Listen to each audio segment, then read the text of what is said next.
বর্তমান সরকার মেরিট খাতসহ অন্যান্য সম্ভাবনাময় ক্ষেত্রে কর্মসংস্থান সৃষ্টির উপর বিশেষ গুরুত্ব আরোপ করছেন বলে জানিয়েছেন নৌ পরিবহন মন্ত্রী শেখ রবিউল আলম।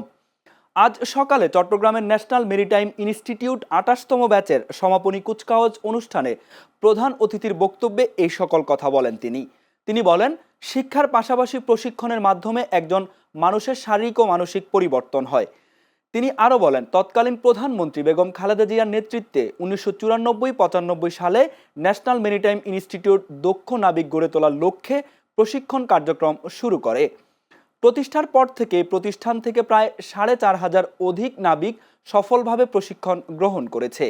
এ সময় উপস্থিত ছিলেন নৌ পরিবহন মন্ত্রণালয়ের সচিব জাকারিয়া, চট্টগ্রাম বন্দর কর্তৃপক্ষের chairman rear admiral SM Moniruzzaman সহ আরও অনেকে। চট্টগ্রামে ২০০ জন প্রশিক্ষণার্থী অংশগ্রহণ করে। এখানে উপস্থিত আছেন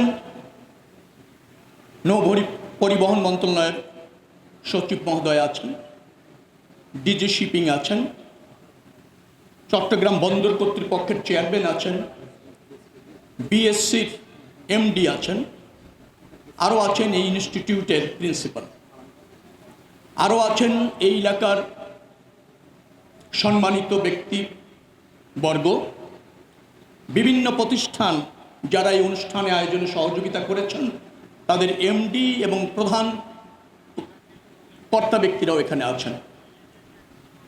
যারা আপনার প্যারেড করলেন তাদের অভিভাবকরা এখানে আছেন। যারা কোর্সটা সমাপ্ত করে এখন আগামী দিনে সাগরে বাণিজ্যিক জাহাজ ব্যবস্থাপনায় অংশ নিতে চলেছেন তাদের অভিভাবকরাও এখানে আছেন। সবকিছু মিলে একটা চমৎকার অনুষ্ঠান,